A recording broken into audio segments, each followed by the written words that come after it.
Oke, baik sahabat semua yang berbahagia, serial Inspirasi Bisnis hari ini adalah bersama bintang tamu yang spesial sekali ya, yakni Pak Wawan. Kita akan lanjutkan sharing kali ini ya. Berangkat tadi tentang bisnis yang sudah beliau ceritakan kepada kita ya. Saya ulik kembali. Assalamualaikum warahmatullahi wabarakatuh. Selamat datang kembali di program sharing Ramadan berkesan bersama Al-Quran. Masya Allah, Masya alhamdulillah. Allah, mohon maaf, Serial bisnis kali ya. ini ada gangguan sinyal ya, Masya Allah. Iya. Mudah-mudahan kawan-kawan yang menyaksikan bersabar dan terus berdatangan kembali karena tadi agak terputus sekitar 5 menit lebih ya. Baik Pak Wawan, kita mulai lanjut ya dari tadi yang disampaikan tentang sudah mulai bangkitnya bisnis ini dan bagaimana sih bisa muncul inspirasi bisnis bumbu ireng ini? Mungkin dan sekaligus kiat memulai bisnis di era pandemi karena mungkin bisa jadi sahabat-sahabat yang menyaksikan juga mengalami hal-hal yang mirip dengan peristiwa Pak Wawan, mengalami ditutupnya bisnis sampai mungkin pengurangan karyawan dan lain-lain. Mungkin silakan kembali kepada Pak Wawan. Bismillahirrahmanirrahim. Bismillahirrahmanirrahim. Terima kasih teman-teman. Mohon maaf tadi ada gangguan sinyal ya. Tadi saya pada saat kondisi yang seperti itu akhirnya menyebabkan kita ingin berusaha untuk memperbaikinya dengan cara bagaimana perusahaan ini tetap hidup. Saya sampaikan ke teman-teman, silakan kalau teman-teman memang tidak percaya diri dengan perusahaan kami, monggo silakan dipilih pilihan yang terbaik. Tetapi intinya saya seorang pemimpin di perusahaan ini, saya akan siap berjuang mati-matian untuk memperjuangkan perusahaan ini tetap berdiri dan bahkan tadi adapun gaji teman-teman misalnya berkurang atau apa, tapi akan saya carikan penghasilan tambahan. Nah ini garis bawahnya, penghasilan tambahan, bukan gaji ya. Kalau gaji adalah diterima bulanan oleh teman-teman, saat dia terima gaji dia harus bekerja. Yang saya arahkan ini adalah penghasilan tambahan. Bagaimana penghasilan tambahannya teman-teman harus lakukan? Yaitu dengan berjualan. Silakan teman-teman yang lain pun silakan lakukan berjualan dengan cara apapun. Teman-teman dengan kondisi pandemi ini adalah jalan satu-satunya adalah berjualan. Berjualan apa?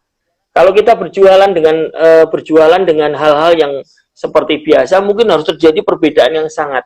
Yang perlu dipikirkan adalah sekarang bagaimana berjualan dengan sesuatu halnya yang memang dibutuhkan oleh masyarakat. Yang sekarang apa yang dicari masyarakat adalah kebutuhan bahan pokok, bahan pangan. Di mana kebutuhan bahan pokok ini nanti akan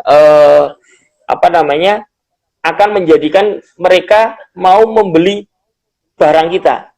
Jadi jangan asal jualan. Kalau kita jualan barang tersier sekarang, ya mungkin barang sekunder aja mereka sudah tidak ada gangguan dan sebagainya. Saya ajak kepada teman-teman sekalian, ayo jualan yang kira-kira menjadi bahan pokok, pendamping bahan pokok. Nah, di antara yang kita keluar ini teman-teman. Jadi sekarang ini bahan pokoknya yang penting bisa makan aja udah luar biasa. Makan pakai nasi ditambah bumbu ini, pakai apa kerupuk, tempe, tahu tidak ada masalah. Jadi dengan kondisi penghasilan teman-teman pada turun dan sebagainya, ini adalah salah satu solusi. Solusi kekuatan kita apa? Alhamdulillah kadaluarsa kita cukup lama, 6 bulan. Dengan cara seperti ini kita menyebabkan kita bagaimana mengajak teman-teman bahwa jualan beli ini pun tidak ada masalah. Distributor beli banyak juga masalah, agen beli banyak juga masalah, stokis beli banyak juga masalah, kadaluarsa kita lama. Yang kedua, barang ini adalah sangat dibutuhkan oleh masyarakat dengan kualitas rasanya yang punya karakter. Kemudian ini adalah berkaitan dengan bahan pokok. Ya, ini akan menyebabkan bahan ini akan menjadi meledak, akan menjadi booming dan lain sebagainya. Terus bagaimana membuat barang kita menjadi booming? Teman-teman jadilah sebagai seorang pioner, bukan sebagai follower. Kalau sebagai pioner itu sesuatu halnya akan menjadi luar biasa. Tetapi kalau mengikut, boleh mengikut, tetapi jangan mengikut produknya. Yang diikuti apa teman-teman? Cara pandang ownernya, cara bekerja ownernya, cara bagaimana si owner ini, produk ini misalnya, produk ini kok booming itu kenapa? Coba dilihat siapapun, bukan saya ya, atau siapapun, dicoba dilihat apa yang dia lakukan. Jadi kita menirunya bukan meniru produknya, tetapi mungkin meniru cara bekerjanya, cara mengeluarkan dari masalahnya dan sebagainya. Saya memandang bahwa masalah ini Allah pecahkan dengan cara cari jalan keluar dari Allah yang saya tidak ngerti, Mas Ustadz Rino ya. Saya nggak ngerti bagaimana kok bisa keluar dari ini. Tapi saya tadi cara pandangnya adalah prasangka baik sama Allah, yakin pasti Allah akan lakukan, akan berikan yang terbaik pada kita, tobatan nasuha, ikhtiar, dan sedekah brutal, sedekah yang luar biasa. Sedekah yang terbaik adalah pada saat kondisi kita susah. Ya, pada saat kondisi kita susah, coba sedekah yang terbaik. Kalau kondisi kita senang, udah biasa. Tapi pada saat kita tidak punya apa-apa, kita bisa bersedekah dengan apa yang kita punya, itu yang luar biasa. Nah, itu biasanya akan mengangkat sesuatu halnya dari situ, teman-teman. Mari saya misalnya selalu ngomong, tadi saya sampaikan, gerakan kita apa di antaranya? Ada yusan berbagi. Setiap hari harus berbagi nasi bungkus. Kemudian wakaf, zakat, sedekah pun harus kita wajibkan, harus kita siapkan. Wakaf kita niatkan dari sekarang. Setiap rupiah, setiap produk ini dijual, insya Allah 15-20% kami sediakan untuk zakat, sedekah, maupun infak dan wakaf. Kita sediakan komposisinya masing-masing di sini dari setiap penjualan ini. Jadi teman-teman melakukan pembelian ini berarti ada 15-20% untuk itu. Terus yang luar biasa lagi teman-teman, sedekah. Insya Allah ini melibatkan ribuan bahkan puluhan ribu orang. Kalau lihat keuntungan kita berjenjang. Dari stokis menuju distributor ada keuntungan, nggak banyak-banyak. Kemudian distributor ke agen ada keuntungan, agen ke reseller ada keuntungan. Orang yang punya duit lebih bisa jadi stokis. Orang yang punya duit cukup bisa jadi distributor. Orang yang duitnya nggak terlalu banyak atau mau nyoba-nyoba dulu bisa menjadi agen. Yang tidak punya uang pun bisa jadi reseller. Jadi yang tidak punya uang pun bisa jadi reseller, atau masih punya cuma ratusan ribu masih bisa jadi reseller dengan mendapatkan penghasilan nanti bisa puluhan juta, jutaan atau puluhan juta. Nanti kami ajarin. Silakan teman-teman yang mau bergabung, saya akan mentoring langsung di sini. Saya akan mentoring, kita akan ciptakan grup. Nanti kita akan bantu bagaimana cara menjual. Kemarin pengalaman cerita pertama, Ustadz, pada saat kita mau launching, kami itu belum menyediakan barang ini. Kami masih mencetak 1 atau 2. Kemudian baru kita produksi. Kita sudah mengambil foto dan sebagainya, kemudian kita upload. Masya Allah, 2-3 hari dari kami upload, itu yang order, yang inden, yang PO sudah hampir 3.000 orang. 3.000 botol. Padahal barangnya belum ada, Ustadz.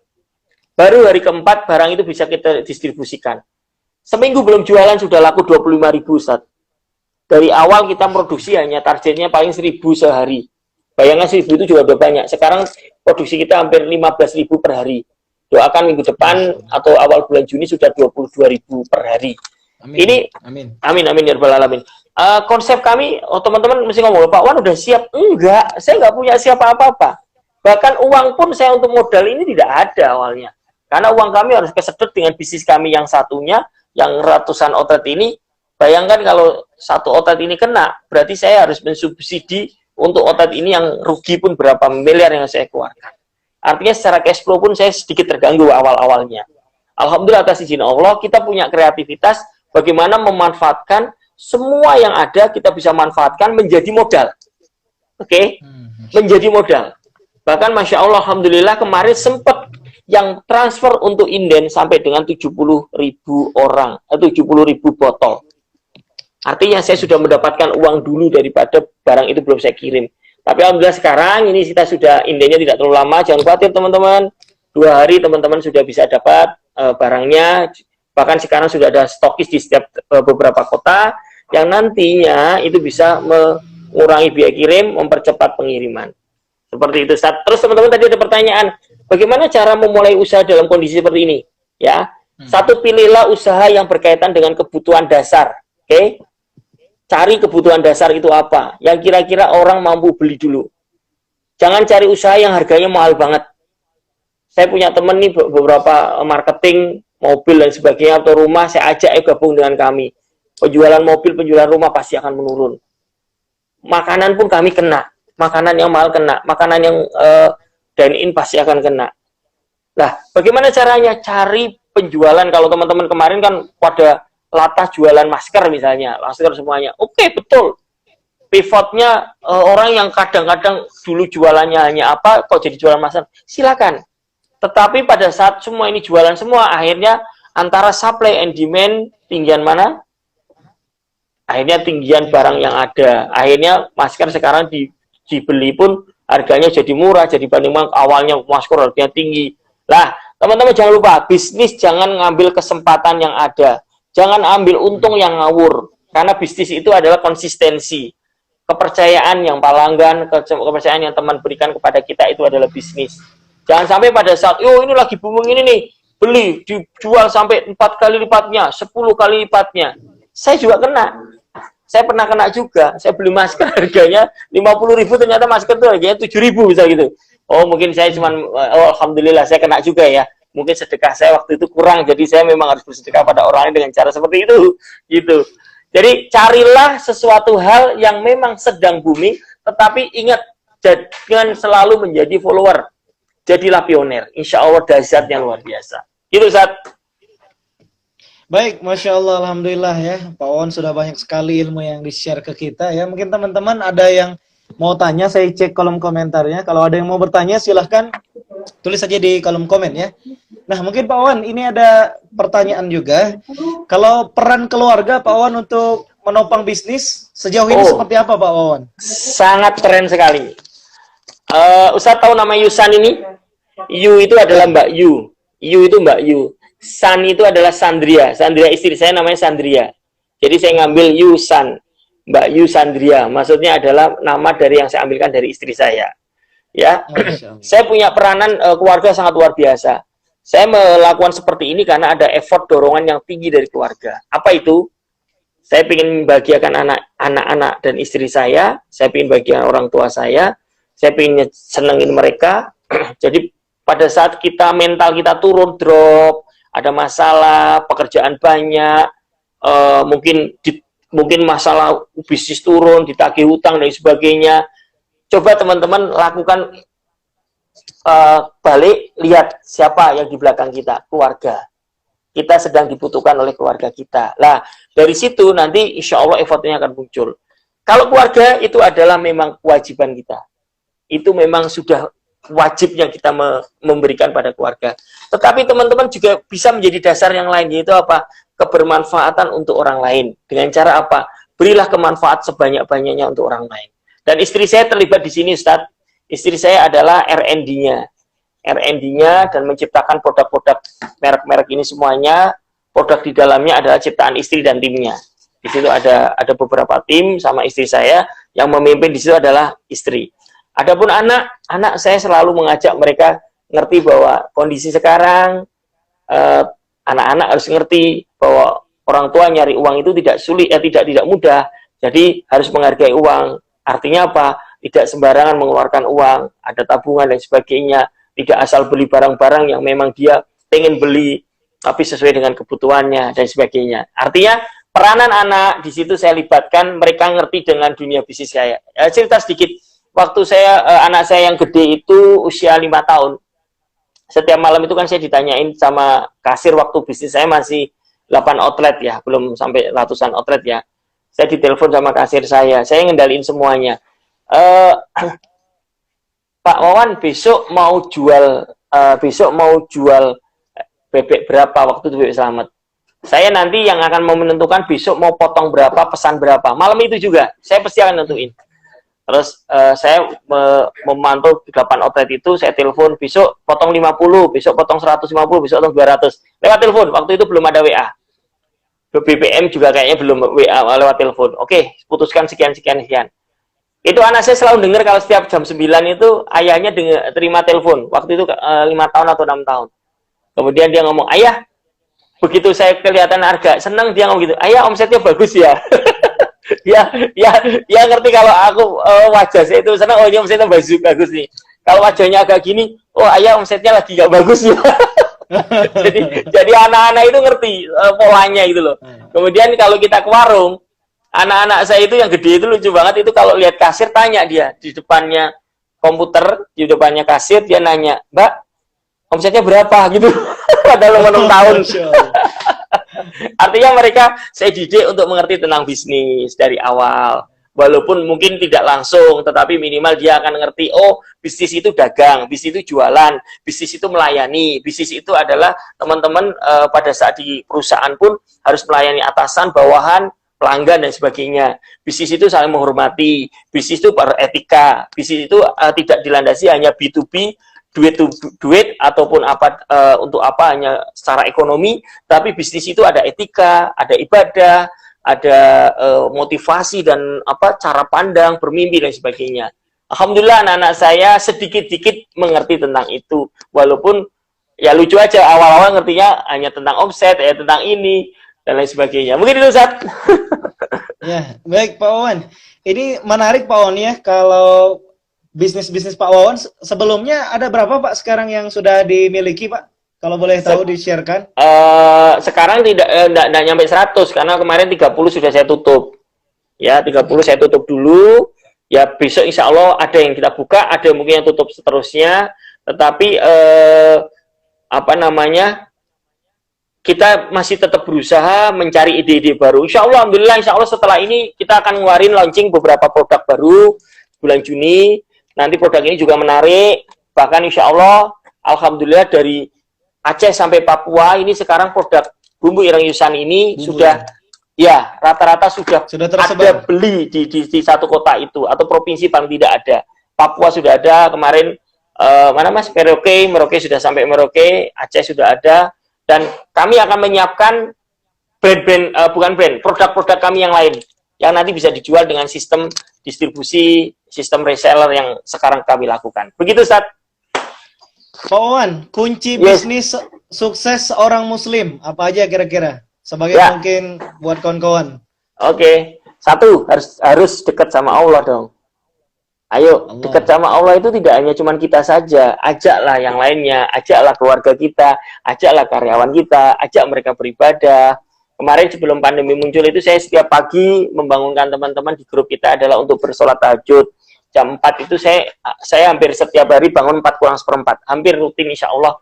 Sudah bertahun-tahun mungkin 4 kurang seperempat atau sampai jam 4 itu saya bangun. Saya ajak mereka bangun bareng-bareng, ayo kita sholat, kita bersujud sama Allah, nangis sama Allah, minta ampun sama Allah. Setelah minta ampun, dengan ampunan itu insya Allah Allah akan kabulkan doa-doa kita. Itu pertama. Jadi secara ibadah kami ajak selalu melibatkan Allah di dalam mengambil segala keputusan yang ada. Kemudian bisnis itu tidak hanya untuk diri sendiri. Bisnis itu bukan egois, tapi bisnis itu adalah sesuatu hal yang memang Kang Dewa itu masuk itu. Bisnis itu sesuatu hal yang memang kita harus tidak hanya untuk diri sendiri, tetapi saya selalu ngomong sama teman-teman, ayo bisnis kita ini adalah untuk orang lain. Kami punya santri yang sekarang sudah kita kuliahkan 4-5 orang, yang masih SMP, SD sudah nggak ada, SMP, SMA, yang kita titipin ke beberapa pondok juga ada ribuan, yang kita openi sendiri nggak nyampe 30, tetapi yang sama beberapa guru-guru kita ada ribuan karena kami tidak mampu untuk memimpin mereka semuanya. Tetapi kami selalu melibatkan mereka, bahkan di salah satu outlet kami atau usaha kami sekian persennya adalah untuk hak mereka. Jadi bisnis itu tidak hanya melibatkan hanya untung saja. Tetapi yang paling penting adalah bisnis itu bisa bermanfaat untuk sebanyak-banyaknya orang.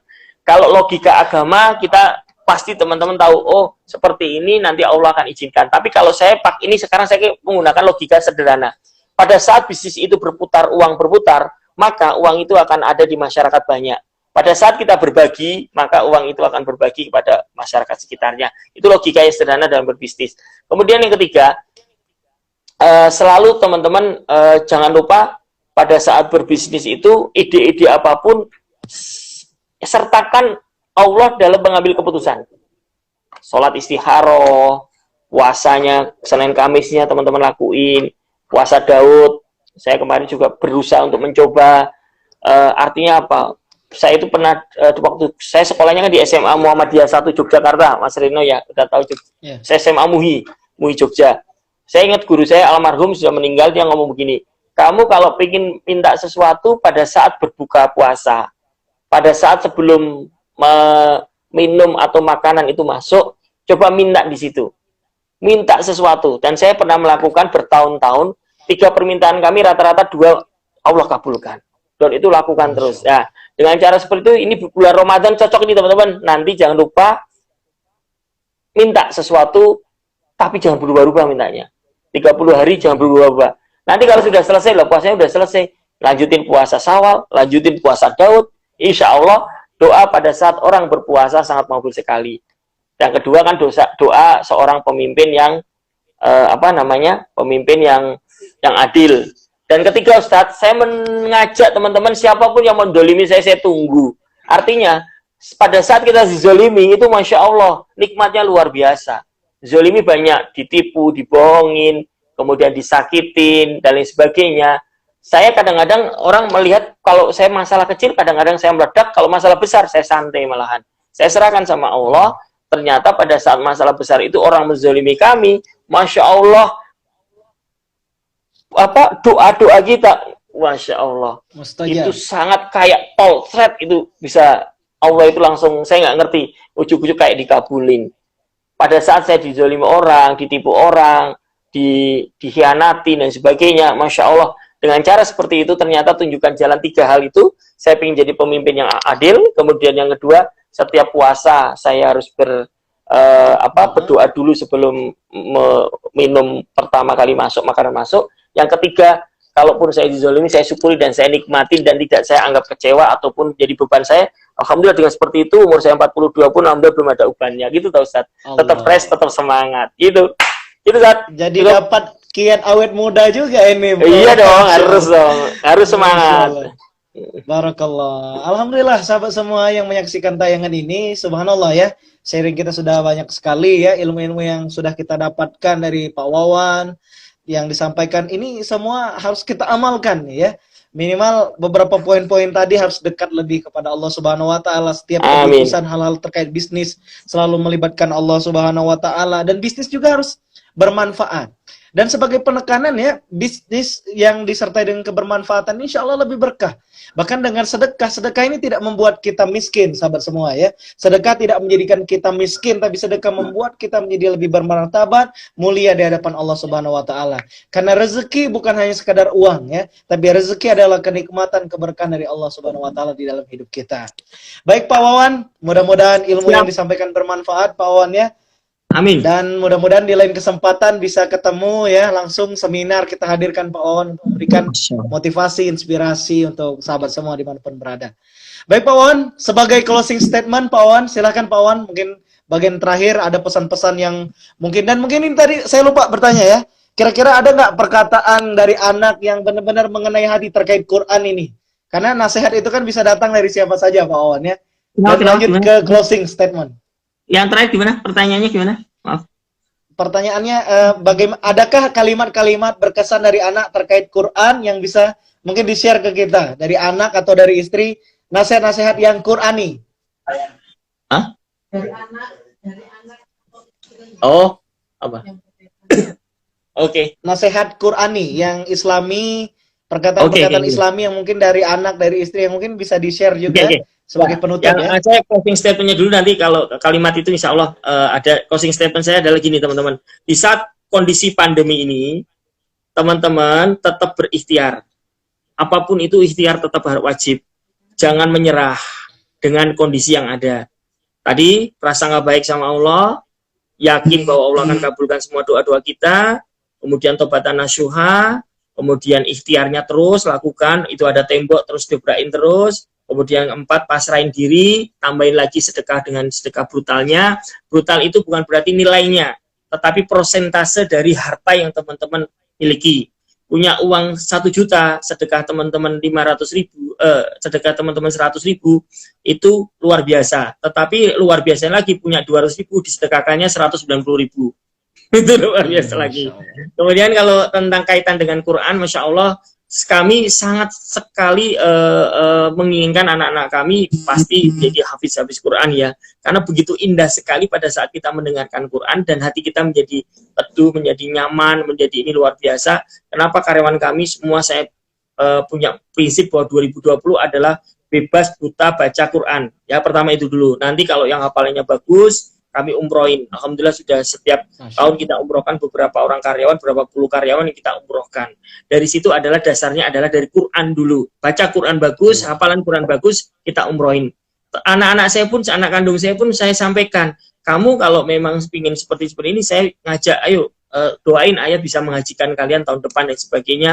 Kita berdoa, minta sama Allah. Apapun Allah akan berikan permintaan kita. Asalkan tadi, ayo baca Quran yang bagus, hafalnya dibagusin, Terus kalau saya lihat anak-anak kami, saya juga marry sebetulnya, saya sebagai orang tua mungkin hafalannya tidak sebagus mereka. Mereka setengah jam bisa dapat satu halaman, saya satu halaman mungkin bisa berhari-hari, dia cuma 1 jam yang bisa lakukan. Dan ini memang Masya Allah luar biasa sekali. Dan bagi kami Quran harus kita cintai, dan insya Allah pada saat kita mencintai Quran karena Allah Ta'ala memang di situ dasarnya banyak, insya Allah keberkahan kemudahan akan didapatkan bagi kita semuanya. Sekali hijrah selamanya istiqomah. Terima kasih Ustaz. Allahu Akbar, Masya Allah. Barakallahu fiik, jazakallahu khair kepada Pak Wawan ya, materinya dan sharingnya hari ini sangat bermanfaat. Insya Allah kita akan tayangkan ulang ya. Dan mohon maaf bagi kawan-kawan ya, ada tayangan tadi yang mungkin yang hilang ya. Masya Allah. Insya Allah apapun yang disampaikan, inilah yang menjadi kebutuhan kita. Mudah-mudahan menjadi jawaban dari doa-doa kita terkait kita sedang mencari ilmu yang bermanfaat ya. Terima kasih Pak Wawan. Mudah-mudahan Pak Wawan senantiasa diberkahi oleh Allah Subhanahu Wa Taala. Terakhir izin kita doa bersama ya. Doa dulu, mudah-mudahan Allah berkahi, dan kami mengajak teman-teman semua untuk berdoa. Silakan 5 menit untuk menundukkan pandangan, kita berdoa di akhir majelis ilmu ini. Mohon doakan untuk Pak Wawan ya, dan beserta bisnis, keluarga yang mudah-mudahan Allah jaga, Allah lindungi, Allah berkahi. Yakinlah setiap doa dan kebaikan yang kita berikan kepada orang lain adalah kebaikan juga untuk diri kita sendiri. Amin. Dan kawan-kawan, sahabat semua pendengar dimanapun Anda berada, berdoa di akhir acara ini. Silakan doa keinginan Anda. Kami dan Pak Wawan turut mengaminkan, mudah-mudahan juga terkabulkan di sisi Allah. Amin ya Allah ya Rabbal Alamin. Dan juga mohon doanya untuk program ini, untuk saya, untuk Pak Wawan dan semuanya yang memberikan ilmu, mudah-mudahan Allah muliakan dunia akhirat. Amin. Amin. Jangan lupa juga doakan orang tua Anda, keluarga Anda, sahabat Anda, dimanapun berada. Amin. Tetap berdoa, mudah-mudahan Allah kabulkan dan lindungi. Amin ya Rabbal Alamin. A'udzubillahi minasyaitonirrajim. Bismillahirrahmanirrahim. Alhamdulillahirabbil alamin. Allahumma shalli ala Muhammad wa ali Muhammad. Allahumma ighfir lana dzunubana wa liwalidina wal jami'il muslimina wal muslimat wal mu'minina wal mu'minat al ahya'i minhum wal amwat innaka ala kulli syai'in qadir. Allahumma ighfir lana dzunubana wa liwalidina wal jami'il muslimina wal muslimat wal mu'minina wal mu'minat al ahya'i minhum wal amwat innaka ala kulli syai'in qadir. Allahumma inni a'udzubika minal barasi wal junun wal juzam wa min sayyi'il asqam. Bismillahilladzi la yadurru ma'asmihi syai'un fil ardi wala fis sama'i wa huwas samiul alim. La ilaha illa anta subhanaka inni kuntu minaz zalimin. Ya Allah, hari ini kami memohon ampun kepadamu atas dosa yang pernah kami laksanakan berbuat. Ya Allah, ampuni dosa-dosa kami. Allah, jadikan kami sebagai orang-orang yang bertaubat, orang-orang yang Kau cintai dunia akhirat. Ya Allah, ya Allah, ya Rahman ya Rahim, lindungilah kami. Ya Allah, materi hari ini tentang bisnis, berkahkan bisnis-bisnis yang diselenggarakan oleh pemateri kami, oleh orang-orang yang ingin memulai bisnis. Ya Allah, Engkaulah ya Razak yang memberikan rezeki. Ya Allah, berikanlah rezeki yang halal dan berkah. Ya Allah, Rabbana atina min ladunka rahmah wa hayyi lana min amrina rasyada. Rabbana atina fid dunya hasanah wa fil akhirati hasanah wa qina azabannar. Alhamdulillahirabbil alamin. Alhamdulillah ya Allah. Siap. Baik, sahabat semua. Baik, terima kasih para pendengar. Saksikan tayangan ulang dari acara ini. Sampai berjumpa di lain kesempatan, dan juga nikmati tayangan-tayangan lain ada di YouTube kami Reno Anugrah Pratama, dan nikmati juga sharing-sharing di event-event selanjutnya. Terima kasih telah datang di rumah Reno, Pak Wawan, di event kali ini. Barakallahu fiik, Pak Wawan. Dan terima kasih pada semua pendengar, sukses selalu ya, bisnis Bumbu Ireng Yusan dan bisnis yang lain. Terima kasih atas perhatiannya. Ikan hiu melambai-lambai, see you goodbye. Subhanakallahumma wa bihamdika asyhadu an la ilaha illa anta astaghfiruka wa atubu ilaik. Terima kasih. Kita tutup dengan hamdalah alhamdulillahirabbil alamin. Reno Anugrah Pratama mohon undur diri dari hadapan kawan-kawan semua. Jangan lupa like, share jikalau Anda merasakan ilmu ini bermanfaat. Sampaikan ilmunya pada keluarga Anda, sahabat Anda, dan orang-orang yang Anda cintai. Sukses untuk hidup Anda. Sekali hijrah selamanya. Salam sukses, salam hijrah. Terima kasih, salam istiqomah dari Kota Bandung. Assalamualaikum warahmatullahi wabarakatuh.